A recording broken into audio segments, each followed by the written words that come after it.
नमस्कार, रात के 8 बज चुके हैं। आप देख रहे हैं आज तक। मैं हूं आपके साथ चित्रा त्रिपाठी। दिल्ली पर डबल अटैक। जी हां, जिस तरह से राजधानी दिल्ली का इस वक्त हाल है, एक तरफ प्रदूषण लगातार बढ़ता हुआ तो वहीं दूसरी तरफ कोरोना के आंकड़ों ने यहां पर सरकारों की चिंता बढ़ाकर रख दी है। बड़ी खबर आपको देते हैं। आपको बता दें कि गृह मंत्री अमित शाह के नेतृत्व में आज एक बड़ी बैठक हुई है और इस बैठक के बाद एक अमित शाह ने कई ट्वीट किए हैं जिसको लेकर जानकारी सामने रखी गई है। उन्होंने पहला ट्वीट किया कि दिल्ली के अंदर कोविड-19 के बढ़ते मामलों और यहां मेडिकल इंफ्रास्ट्रक्चर की समीक्षा करने के लिए आज एक उच्च स्तरीय बैठक की है। मई 2020 में मोदी सरकार ने दिल्ली की जनता को कोरोना से बचाने के लिए दिल्ली सरकार के साथ विभिन्न कदम उठाए थे जिनके सकारात्मक नतीजे सभी को देखने के लिए मिले थे। और आज बैठक में जो दिशा निर्देश दिए गए हैं उसका भी जिक्र अपने ट्वीट के माध्यम से केंद्रीय गृह मंत्री अमित शाह की ओर से की गई है। सीधे रुख करेंगे राजधानी दिल्ली का। तनुश्री पांडे इस वक्त हमारे सहयोगी जुड़ चुके हैं ज्यादा जानकारी लेकर। तनुश्री, राजधानी दिल्ली में कोरोना के जिस तरह के मामले लगातार बढ़ते जा रहे थे उसके मद्देनजर बहुत ज्यादा जरूरी हो जाता है कि न सिर्फ टेस्टिंग की संख्या बढ़ाई जाए बल्कि दोगुना टेस्ट करने के साथ ही साथ जो बेड की क्षमता कम हो रही थी उसको भी डबल किया जाए और इसी के बारे में आज गृह मंत्री की ओर से जानकारी दी गई है। बिल्कुल चित्रा, और जिस तरीके से कोविड के केसेस आपने जैसा कि ठीक बताया दिल्ली में बढ़ रहे थे, आज union home minister Amit Shah ने एक बैठक की चीफ मिनिस्टर अरविंद केजरीवाल के साथ और उन्होंने काफी गंभीरता पूर्वक इस पूरे विषय को लिया और कई सॉल्यूशंस के साथ वो बाहर आए हैं। मैं आपको एक एक करके बता दूं।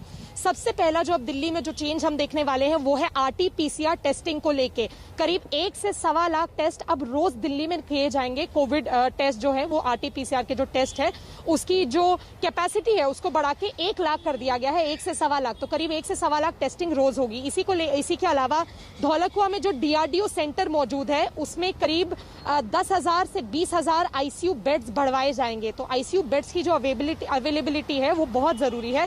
इसीलिए जो केंद्रीय सरकार है उन्होंने बोला है कि डीआरडीओ सेंटर में आईसीयू बेड्स की हम जो गिनती है उसको बढ़ाएंगे। उसी के अलावा कुछ एमसीडी के जो चुनिंदा अस्पताल है उनको डेडिकेटेड कोविड सेंटर्स में तब्दील किया जाएगा जिससे कि जो माइल्ड सिम्टम्स के जो लोग हैं वो सीधा उन बड़े अस्पतालों में ना जाके एमसीडी के कुछ डेजिग्नेटेड अस्पताल में जाए। उसके अलावा जितने भी दिल्ली में आप चित्रा अस्पताल देखती हैं उनमें ऑक्सीजन बेड्स की कैपेसिटी को बढ़ाया जाएगा। और मैं आपको बता दूं इसके अलावा एक जो छतरपुर में जो एक अस्पताल है, अमित शाह ने इसको स्पेसिफिकली कहा है कि उसमें 10,000 बेड वाले कोविड सेंटर सशक्त किए जाएंगे। तो ये कुछ सॉल्यूशंस हैं। और इसके अलावा जो एक सबसे जरूरी और महत्वपूर्ण बात है, क्योंकि हम बहुत शॉर्टेज देख रहे हैं डॉक्टर्स का, तो मोदी सरकार ने जो एक डिसीजन लिया है कि स्वास्थ्य कर्मियों की कमियों को देखते हुए सीएपीएफ और अतिरिक्त के डॉक्टर और पैरामेडिकल स्टाफ को एयरलिफ्ट करा के दिल्ली जल्द से जल्द पहुंचाया जाएगा ताकि जो कमी हम डॉक्टरों में देख रहे हैं उसको कहीं ना कहीं उस गैप को फिल इन किया जाए। तो सीएपीएफ मौजूदा वक्त की मांग भी थी जिसके मद्देनजर दिल्ली सरकार और केंद्र सरकार ने मिलकर इस तरह के कदम आगे बढ़ाए हैं जिसको लेकर गृह मंत्री की ओर से एक के बाद एक ट्वीट किए गए जिसकी जानकारी तनुश्री पांडे दे रही थी। बहुत शुक्रिया आपका। आगे भी जानकारी आपसे लेते रहेंगे तनुश्री। और मीटिंग के बाद दिल्ली के मुख्यमंत्री अरविंद केजरीवाल ने इस पूरे मामले में क्या कुछ कहा है, आइए उन्हें सुनते हैं। दिल्ली के लोगों की सेहत के लिए और उनकी जान बचाने के लिए इस वक्त ये ज़रूरी है कि सब लोग मिलकर काम करें। अभी एक तो ये इस वक्त सबसे ज़्यादा परेशानी जो हो रही है वो आईसीयू बेड्स को लेके है। हमने देखा कि पिछले कुछ दिनों में खासकर लगभग 20 अक्टूबर के बाद से केसेस बड़ी तेज़ी से दिल्ली के अंदर बढ़ने लगे हैं। तो बेड्स इस टाइम जो हैं वो तो फिर भी ठीक ठाक संख्या में हैं जो कोविड बेड्स हैं, लेकिन आईसीयू बेड्स जो हैं वो बहुत तेज़ी से एग्जॉस्ट होते जा रहे हैं। तो केंद्र सरकार ने आज एश्योरेंस दिया है कि वो जो डीआरडीओ का सेंटर है वहाँ पे अगले 2 दिन में 500 आईसीयू बेड्स उपलब्ध करा दिए जाएंगे और उसके अगले कुछ दिन में 250 और, तो लगभग 750 आईसीयू बेड्स वहाँ पे अवेलेबल हो जाएंगे। इसके साथ साथ दिल्ली सरकार भी और आईसीयू बेड्स बढ़ाए, उसके लिए बाईपैप मशीनें जो हमें ज़रूरत है वो केंद्र सरकार उसको मदद करेगी वो देने में। तो उससे हम दिल्ली सरकार के भी फैसिलिटीज़ के अंदर नए आईसीयू बेड्स बढ़ा सकते हैं। मुख्यमंत्री अरविंद केजरीवाल को आप सुन रहे थे। जाहिर तौर पर यह बहुत जरूरी भी हो जाता है कि कोरोना के बढ़ते आंकड़ों को देखते हुए दोनों ही सरकारें आपस में मिलकर, चाहे केंद्र हो या फिर राज्य सरकार हो, आपस में मिलकर काम करें, क्योंकि ये आंकड़े यकीनन परेशानी बढ़ाने वाले हैं। देश की राजधानी दिल्ली एक बार फिर से कोरोना की कैपिटल बनने की कगार पर है। हर रोज बढ़ते औसतन 6000 मरीज ये सवाल उठा रहे हैं कि बदलते मौसम और बदलती फिजा क्या इस महामारी के खौफ को बढ़ाने का काम करेगी। आइए आपको दिखाते हैं दिल्ली में कोरोना की क्या है ग्राउंड रिपोर्ट। फिर कहर बरपा रहा है कोरोना, दिल्ली को फिर डरा रहा है कोरोना। इधर देश की राजधानी दिल्ली का तापमान गिर रहा, उधर कोरोना की दहशत बढ़ने लगी। घरों पर भारी भरकम भीड़ और सर्द होते मौसम की वजह से कोरोना दिल्ली में तेजी से पैर पसार रहा है। दिल्ली में पिछले 24 घंटे में कोरोना के 3235 केस सामने आए हैं और कोरोना से दिल्ली में 95 मौत भी हुई है। रिकवरी के मामलों ने हालांकि कुछ राहत दी है और 90.19% के रिकवरी रेट के साथ 7606 लोग पिछले 24 घंटों में ठीक भी हुए हैं। अब दिल्ली में कोरोना के कुल एक्टिव केस 39,990 हो गए हैं। अब तक कोरोना से दिल्ली में 7,000 से देखें तो दिल्ली में पिछले 24 घंटे में 26 अक्टूबर के बाद से एक दिन में सबसे कम मामले सामने आए। 26 अक्टूबर को दिल्ली में 2,832 नए मामले सामने आए थे, लेकिन एक दिन में कम मामले आने का मतलब ये कतई नहीं है कि कोरोना सुस्त हो गई है। दरअसल दिवाली की वजह से दिल्ली में शनिवार को लोगों ने कम टेस्ट कराए, जिससे पिछले 24 घंटों में नए मरीजों की तादाद में ज्यादा इजाफा नहीं देखा गया। दिवाली वाले दिन दिल्ली में कोरोना के 3,235 नए मामले दर्ज हुए। हालांकि ये कोरोना के मामलों में गिरावट नहीं है, बल्कि इसके पीछे की वजह है कोरोना टेस्ट का कम होना। शनिवार को दिल्ली में 21,098 लोगों ने ही कोरोना टेस्ट करवाया और नवंबर के बाकी दिनों का आंकड़ा देखें तो रोजाना दिल्ली में 40,000 से 60,000 के बीच लोग टेस्ट करवाने के लिए पहुंच रहे थे। यही वजह भी थी कि दिल्ली में कई बार आंकड़ा 7,000 के पार भी पहुंच गया। इसका साफ अर्थ यह है कि दिल्ली में कोरोना का खतरा अभी टला नहीं है और लोगों को ज्यादा सतर्क रहने की जरूरत है। कोरोना से जंग के लिहाज से आने वाला हफ्ता खासा अहम होने वाला है। विशेषज्ञ भी लगातार चेतावनी दे रहे हैं कि सर्द होता मौसम और बढ़ता प्रदूषण कोरोना के कहर को बढ़ाने में अहम किरदार निभाएंगे। ठंड का तरफ जा रहा है और ठंड में हमने ये देखा है कि दो चीजें होती हैं। एक तो वायरस जो है वो हवा में ज्यादा देर तक सरवाइव करता है और इसलिए इन्फेक्शन के चांसेस बढ़ जाते हैं, और दूसरा ठंड में लोग अंदर ज्यादा रहते हैं, बाहर कम रहते हैं, और अंदर रहने से क्राउडिंग ज्यादा होती है, लोग साथ इकट्ठे बैठते हैं और वायरस का फैलना एकदम ज्यादा हो जाता है। एक चीज और है कि पोल्यूशन जो है वो भी बढ़ रहा है, और ये कई स्टडीज ने ये शो किया है कि पोल्यूशन के साथ दो चीजें होती हैं। एक तो केसेस भी बढ़ सकते हैं क्योंकि वायरस जो है पोल्यूटेंट्स के साथ जुड़ के ज्यादा देर तक हवा में रह सकता है, और सीरियस केसेस भी बढ़ सकते हैं क्योंकि पोल्यूशन भी फेफड़े पे असर करता है और वायरस भी फेफड़े पे असर करता है। देश की राजधानी में जहां कोविड टेस्ट कराने वालों की तादाद में इजाफा हुआ है, वहीं त्योहारों के सीजन में बाजारों में सावधानी बरतने में भी खूब कोताही देखने को मिल रही है। हालांकि दिल्ली के मुख्यमंत्री अरविंद केजरीवाल ने उम्मीद जताई है कि हफ्ते 10 दिन में सब ठीक हो जाएगा। कोरोना बढ़ रहा है, इसको लेके मैं भी चिंतित हूँ। दिल्ली में पिछले कुछ दिनों से कोरोना बढ़ रहा है। जो भी उचित कदम उठाने की जरूरत है, हम वो सभी उचित कदम उठा रहे हैं। अगले हफ्ते भी और कई सारी चीजें हमने सोची हुई हैं, कई सारे कदम और उठाए जाएंगे।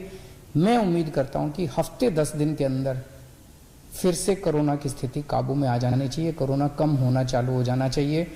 अभी कुछ दिन बढ़ रहा है, लेकिन मैं समझता हूं कि हफ्ते 10 दिन के अंदर कोरोना की स्थिति दिल्ली में काबू आ जाने चाहिए। नवंबर का महीना शुरू होते ही दिल्ली में कोरोना का कहर तेजी से बढ़ने लगा।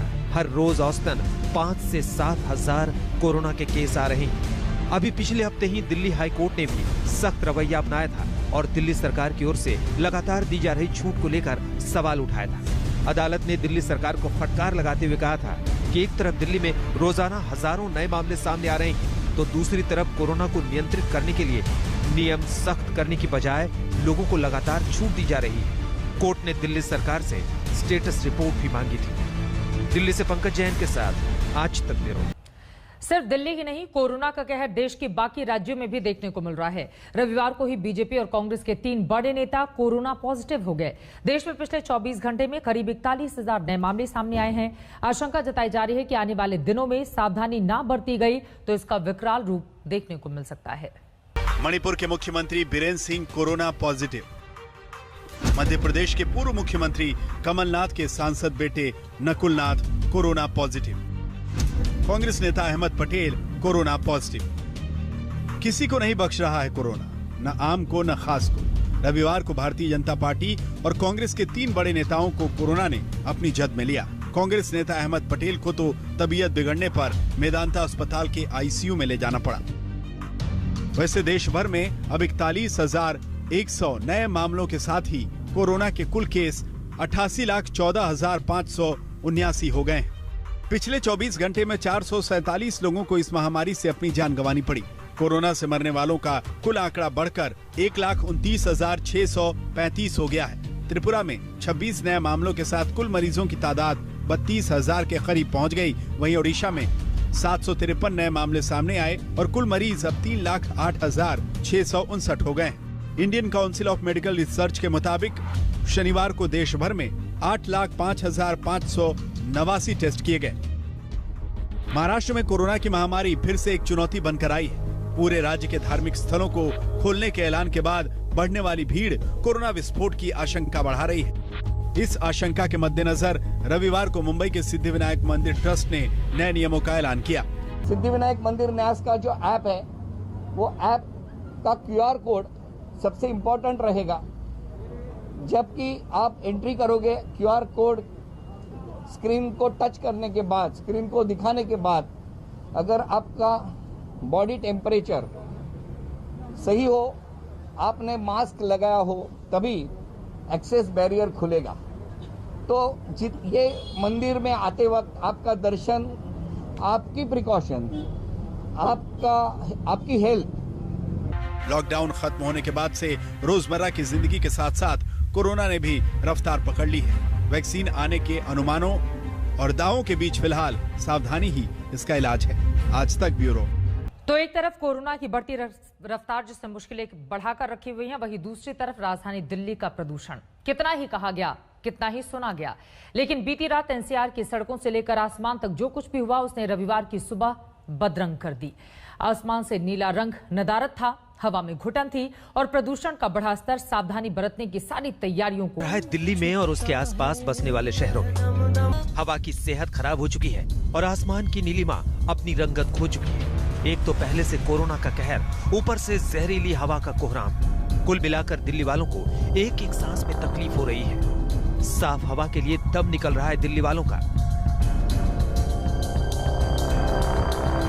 परेशानी यह है कि जो दिल्ली पहले से ही प्रदूषित हवा से जूझ रही थी, उस दिल्ली में दिवाली पर पटाखों के प्रतिबंध के बावजूद लोगों ने आतिशबाजी की, जिससे पहले से खराब हवा में और जहर बना। देखिए कैसे दिवाली की रात के बाद सुबह अक्षरधाम कैसे पूरी तरह प्रदूषण वाली धुंध से लड़ता नजर आया। दक्षिण दिल्ली के साउथ एक्सटेंशन का भी मंजर देखिए। हर जगह वही धुआं, प्रदूषण और हवा में घुला हुआ जहर। पंजाबी बाग से पटपड़गंज, कश्मीरी गेट से दिल्ली गेट तक और आनंद विहार से आदर्श नगर तक हाल बेहाल है। जमीन से आसमान तक धुआं ही धुआं। हालांकि कुदरत का खेल भी अजब गजब है। प्रदूषण के कुंड में झोंकी गई दिल्ली पर देर शाम राहत की बूंदें गिरी और पोल्यूशन के लेवल में थोड़ी गिरावट आई। लेकिन उससे पहले क्या नजर जरूरी है। दिल्ली में सुबह 9 बजे बवाना में PM10 का स्तर 717 था, जबकि PM 2.5 का लेवल 548 था। जहांगीरपुरी में PM10 का स्तर 592 था, जबकि PM 2.5 का लेवल 475 था। आनंद विहार में PM10 का स्तर 487 था, जबकि PM 2.5 का लेवल 357 था। ओखला में भी हालत खराब थी। यहाँ PM10 517 मापा गया तो PM 2.5 का लेवल 559 दर्ज किया गया। दिवाली की आतिशबाजी के बाद दिल्ली में कई जगहों का AQI 900 के पार पहुंच गया था, जो बेहद खतरनाक श्रेणी में आता है। जरा आप देखिए, अक्षरधाम मंदिर के आसपास स्मॉग की ऐसी चादर है कि अक्षरधाम मंदिर धुंधला दिखाई दे रहा है और इसकी वजह है देर रात दिवाली में जमकर पटाखे बजाए गए। शायद यही वजह है कि एयर क्वालिटी इंडेक्स देर रात 900 के पार चला गया था, यानी हवा की जो गुणवत्ता है वो बेहद खराब हो गई है। दिल्ली में न सिर्फ आतिशबाजी का असर हुआ, बल्कि पंजाब और हरियाणा में जल रही पराली से उठते धुएं ने भी हवा में जहर घोला है। कई ऐसे इलाके हैं दिल्ली के जहां पर प्रदूषण का स्तर सामान्य से कई गुना अधिक तक पहुंच चुका है। खराब स्थिति पर फिलहाल दिल्ली का प्रदूषण है और जहां हम मौजूद हैं ये इलाका है द्वारका का। आप तस्वीरों के जरिए देखिए, यहाँ पर चारों तरफ सिर्फ धुआं ही धुआं नजर आ रहा है। हालांकि पिछले साल की अगर हम बात करें तो इस साल थोड़ा कम प्रदूषण है। फेफड़ों में भरती जहरीली हवा लोगों को मरीज बना रही है। सरकार परेशान है और लोग बेहाल हैं। फिलहाल आसमान से बरसती बूंदों पर ही दिल्ली वालों की आस टिकी है, क्योंकि दिल्ली सरकार ने तो हाथ खड़े कर दिए हैं। अरविंद ओझा और पंकज जैन के साथ राम किंकर सिंह, दिल्ली आज तक। तो आपने देखा राजधानी दिल्ली में प्रदूषण की वजह से क्या बढ़ता हुआ प्रदूषण, दूसरी तरफ कोरोना, ठंड भी बढ़ती हुई जा रही है। ऐसे में क्या दिक्कतें और ज्यादा बढ़ेंगी, ये बड़ा सवाल है। और बढ़ते आंकड़ों के मद्देनजर कोरोना के देखते हुए बड़ी बैठक की गई है, जिसमें फैसला हुआ है कि दिल्ली में कोरोना का टेस्ट 2 गुना किया जाएगा, यानी कि पहले जितने टेस्ट चल रहे थे उनको 2 गुने किए जाएंगे। मोबाइल टेस्ट बैन होंगे, ये भी खबर निकलकर सामने आई है। ज्यादा कोविड वाले इलाके में मोबाइल वैन की संख्या बढ़ाई जाएगी, ये जानकारी मिली है। इसके अलावा आपको बताते चले कि गंभीर कोरोना मामलों में प्लाज्मा डोनेशन और प्रभावित व्यक्तियों को प्लाज्मा प्रदान किए जाने के लिए प्रोटोकॉल तैयार करने के निर्देश दिए गए हैं। डॉक्टर वीके पॉल, निदेशक एम्स और महानिदेशक आईसीएमआर के नेतृत्व में एक उच्च स्तरीय समिति इस पर जल्द ही रिपोर्ट देगी, ये जानकारी भी निकलकर सामने आई है। साथ ही आपको बताते चले गृह मंत्री अमित शाह की ओर से ट्वीट करके लिखा गया है कि सुरक्षा ही कोरोना का एकमात्र उपाय है, इसलिए लोगों को कोविड-19 बिहेवियर के बारे में बताने और लंबे समय में मेडिकल और स्वास्थ्य मानदंडों पर इससे पड़ने वाले नकारात्मक प्रभाव के बारे में जानकारी देने के लिए दिल्ली में ठोस संवाद कार्यनीति होनी चाहिए। इसके लिए भी दिशा निर्देश दिए गए हैं। दिल्ली के मुख्यमंत्री अरविंद केजरीवाल को भी आपने सुना इस बुलेटिन के दौरान, साथ ही उन्होंने अभी कुछ देर पहले ट्वीट किया है और दिल्ली वालों से भी अपील की है, क्योंकि कोरोना खत्म नहीं हुआ है, इस वजह से बहुत ज्यादा जरूरी है आम लोगों का इस पूरे मामले में सहयोग भी। नमस्कार, मैं हूं अंजना ओम कश्यप। हमें उम्मीद है ये वीडियो आपको पसंद आया होगा। लेटेस्ट खबरों के लिए यूं ही देखते रहिए आज तक, और इस वीडियो के पसंद आने पर लाइक, शेयर एंड सब्सक्राइब करना ना भूलें।